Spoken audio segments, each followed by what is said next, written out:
the Triang Princess. If you were to ask me what I think the most influential model train I made was, I'd probably answer this. The Princess was first made in the 1950s by Rovex. Up until the day it was discontinued, it used a very similar body. However, it had a few crucial changes, such as being made out of a different type of plastic that liked to warp, and small changes like these safety valves being molded into the original body, front steps being molded in, and a little number being molded in there, 6201. I actually have one of these older Princesses. I mentioned in a previous video how I robbed my Triang Princess of its chassis. This is the Princess I robbed. But you can see that the front has molded steps and is actually warped. You can also see warping on the underside. Something else that I've just noticed is that this nameplate is molded in, where this one is just a sticker. The tenders weren't safe either. This is the original tender. There's a lot less detail, and it's a lot more toy-like compared to the remake. One of the biggest differences was how it was actually made. This original chassis was made in two parts and was close together, whereas this one, the wheels were put in first and the axle strung through.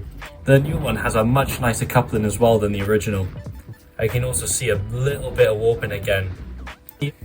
A lot of the super early Princesses didn't have any of this valve gear. They had the pistons, they had the drawbar, and that was it. All this fancy bits here, none of it. The biggest problem with these early Princesses are the wheels. They have really thick tyres, so when you run it on modern track, they usually hit the chairs or just try derailing on points. So what's the deal with this one? Usually the models I buy have some sort of problem with them that I have to try fixing the video.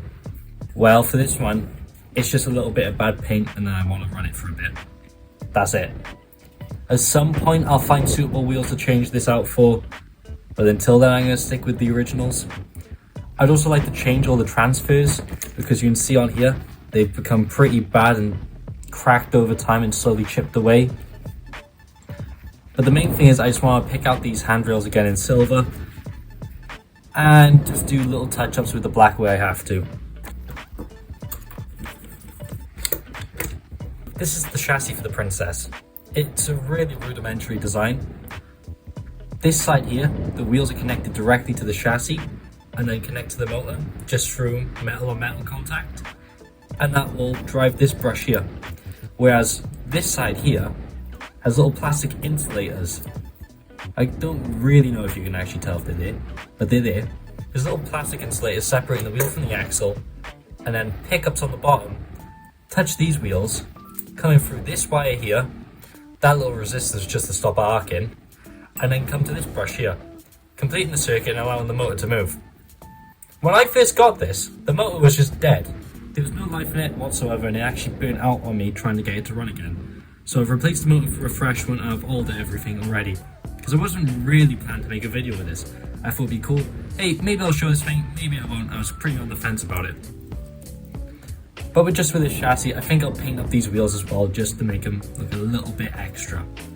And probably with the ends of the cylinders here, just pick them out in a little bit of silver. Just really to try and get the whole thing to shine a little more.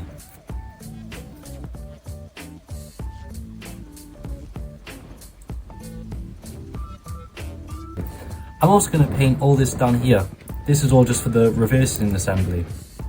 I think it's a real shame that I was just left in this green fugly plastic. Far later versions of the Princess, this is actually a separately fitted piece and looks amazing. I had an 80s version of the Princess once they retooled it. However, the valve gear blew off one day because the screw snapped inside the wheel. And that was the end of that. I loved that Princess. However, I bought one of these thinking, oh, I can just rob the middle wheel and valve gear, and then it'll be good. Not realizing it was a different model. I think just doing the silver on this one side really has improved the look of this model straight away. It's just a nice little refresh from it. I don't want to go overboard and try and make something super realistic. I just want to give it a refresh, just so it doesn't look as tired. Again, I'll come back to the transfers at a later date because I don't have any on hand.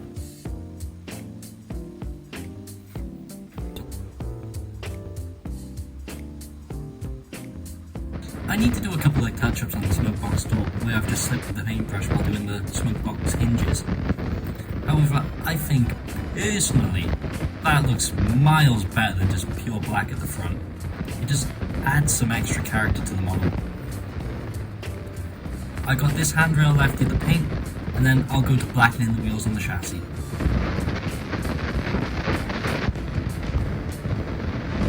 And here's the other side. There's that little bit there I think really has added quite a lot. I know I keep going on about this, but it's just a small thing that really just brings out character in the model. It's the small things that make something for you. Usually, I would go and paint the cab, but I think this is going to be an exception to that rule. It was never painted originally. I know that the reversing gear here wasn't originally painted. However, I feel like this is something I'm going to make an exception for. It's not a particularly well detailed cab, but I feel like it'd be kind of pointless me doing it. It'd be more of an eyesore than anything else and just stand out far too much from the rest of it. I will be fitting a crew to this model, just so there is something to look at, so it's not just a black void. I feel like if I paint the interior, it's going to stand out too much, but I feel like if I don't do something, it'll also stand out too much.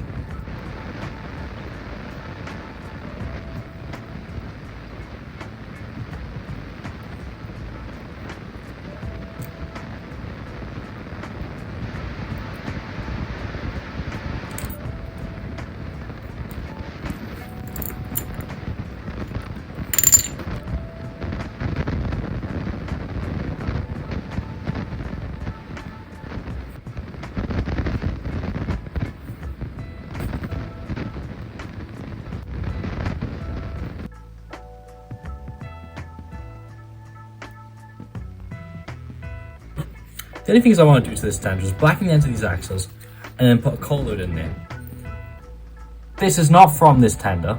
I don't know where this coal load came from, and I don't know if this one ever had a coal load. However, this is what I have on hand, so I'm going to run with it. I'm going to cut it down to a slot straight in, and that's that.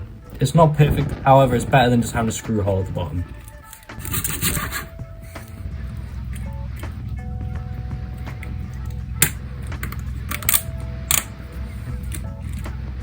That's not bad. We'll go with that. That looks far better than that screw hole at the bottom. I just have to pray nothing ever goes wrong with this tender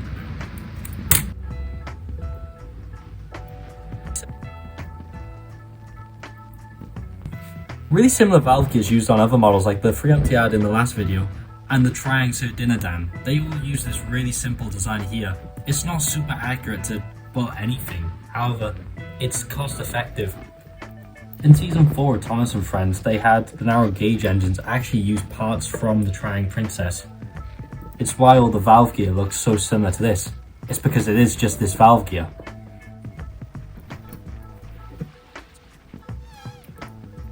It's always really important to make sure your model actually works before you button the whole thing up again. I don't want to be taking the body off after messing around with this thing.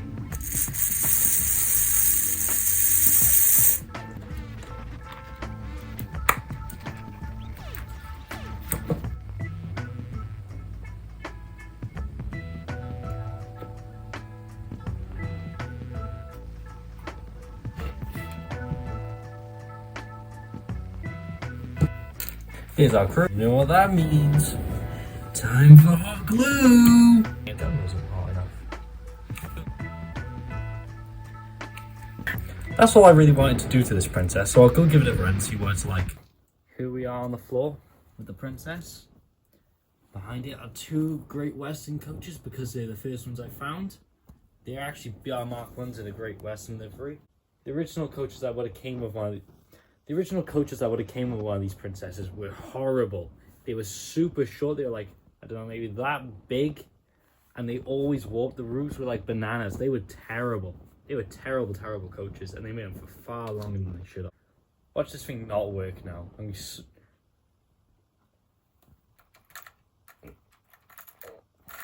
Oh, here we go.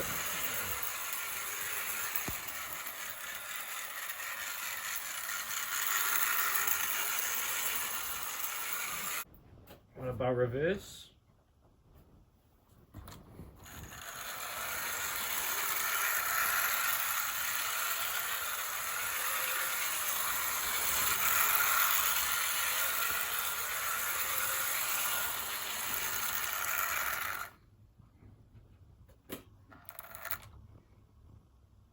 I don't get why it keeps doing that. I don't know if it's got a quartering problem or something.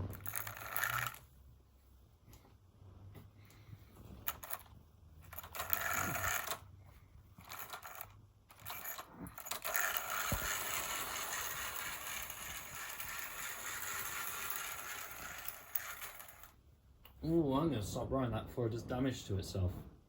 Well, that's the end of the video. I wasn't really expecting the princess to try kill itself towards the end. I'll have to investigate that at a later date. But I'd really like to hear what you thought about the video. I'd like to hear any ideas you have for what you think I should do next. And most of all, I just want to hear feedback on what you enjoyed and what you didn't, and what you think I can do differently. I just want to say huge thanks for watching. That's all I have for you today, and I hope you come again. Enjoy your day.